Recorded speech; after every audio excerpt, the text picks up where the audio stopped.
തുടർ ഭരണം കിട്ടരുത് എന്ന് എന്തുകൊണ്ടാണ് പറയുന്നത്? റൂം ഫോർ എറർ എന്ന് പറയുന്ന ഒരു സംഗതിയുണ്ട്. നമ്മുടെ ഭാഗത്ത് തെറ്റുകൾ ഉണ്ടായേക്കാം, അല്ലെങ്കിൽ നമ്മുടെ ഭാഗത്ത് ചില പോരായ്മകളുണ്ട്, അത് തിരുത്താനുള്ളൊരു സ്പേസ് ബാക്കി വെക്കേണ്ടതുണ്ട് എന്നുള്ളൊരു തിരിച്ചറിവാണത്. ഇപ്പോൾ കോൺഗ്രസ്സുകാരനായിരിക്കുമ്പോൾ തന്നെ കോൺഗ്രസിൻ്റെ നിലപാടുകളെ പരസ്യമായിട്ട് വിമർശിക്കാൻ പറ്റും, നേതാക്കളെ ചോദ്യം ചെയ്യാൻ പറ്റും.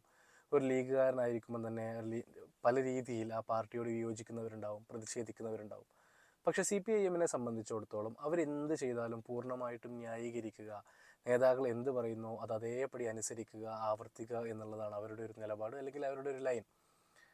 തിരിച്ചൊരു ചോദ്യമോ ഒരു സംശയ പ്രകടനമോ ഒന്നും ഉണ്ടാവില്ല. അത് ചെയ്യുന്നവരെ അവർ പുറത്താക്കി കളയും, അല്ലെങ്കിൽ ശക്തമായ രീതിയിൽ നേരിട്ട് കളയും. ഇത് ജനാധിപത്യത്തിൽ അപകടം പിടിച്ചൊരു ഏർപ്പാടാണ്. അത് മനസ്സിലാവണമെന്നുണ്ടെങ്കിൽ, അതിൻ്റെ പ്രതിഫലനങ്ങൾ മനസ്സിലാവണമെന്നുണ്ടെങ്കിൽ CPIM തന്നെ ചരിത്രം നോക്കിയാൽ മതി. 2004 പൊതു തെരഞ്ഞെടുപ്പിൽ 43 ലോക്സഭാ സീറ്റുകൾ ഉണ്ടായിരുന്നു CPIM. ബംഗാളിലും ത്രിപുരയിലും കേരളത്തിലും എല്ലാമായിട്ട്. നോർത്ത് ഇന്ത്യൻ സംസ്ഥാനങ്ങളിലടക്കം സാമാന്യം പ്രസൻസ് ഉണ്ടായിരുന്ന പാർട്ടിക്ക് 6% ദേശീയ അടിസ്ഥാനത്തിൽ വോട്ട് വിഹിതം ഉണ്ടായിരുന്നു.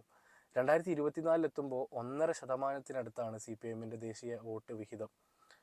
ഇതിങ്ങനെ തകർന്നു പോയതിന് പിന്നിൽ തുടർച്ചയായിട്ട് വന്ന ഭരണങ്ങളും അതിനെ തിരുത്താനോ അതിൽ വരുന്ന പോരായ്മകളെ അക്നോളജ് ചെയ്യാനോ അംഗീകരിക്കാനോ തയ്യാറാവാത്ത അണികളുമാണ് കാരണം.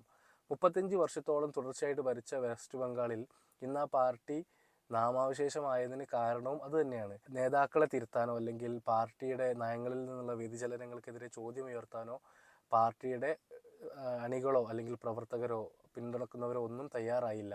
എല്ലാം അതേപടി ആവർത്തിക്കപ്പെട്ടു, തെറ്റുകൾക്ക് നേരെ പോലും കണ്ണടക്കപ്പെട്ടു എന്നുള്ളതാണ്.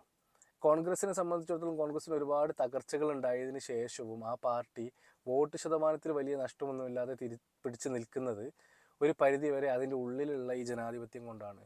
അതിൻ്റെ വലിയൊരു ശതമാനം അണികൾ അതേപടി നിലനിൽക്കുന്നത് അവർക്ക് ശബ്ദമുയർത്താനും അവർക്ക് ചോദ്യങ്ങൾ ഉയർത്താനും വിയോജിപ്പ് പ്രകടിപ്പിക്കാനുമുള്ള സ്പേസ് അവിടെ ബാക്കിയാവുന്നത് കൊണ്ടാണ്. രാഷ്ട്രീയത്തിലായാലും വ്യക്തി ജീവിതത്തിലായാലും ആരെങ്കിലും വന്ന് ഞാനെല്ലാം തികഞ്ഞ ഒരാളാണ്, എന്നോട് ആരും ചോദ്യമൊന്നും ചോദിക്കേണ്ടതില്ല, അല്ലെങ്കിൽ എന്നോട് ചോദ്യം ചോദിക്കാൻ ആരും വളർന്നിട്ടില്ല എന്നൊക്കെ അവകാശപ്പെടുന്നുണ്ടെങ്കിൽ, തിരുത്തലുകൾക്ക് തയ്യാറാവുന്നില്ലെങ്കിൽ അതൊട്ടും ആരോഗ്യകരമായ ഒരു കാര്യമല്ല, അത് തുടരേണ്ട ഒരു സംഗതിയുമല്ല.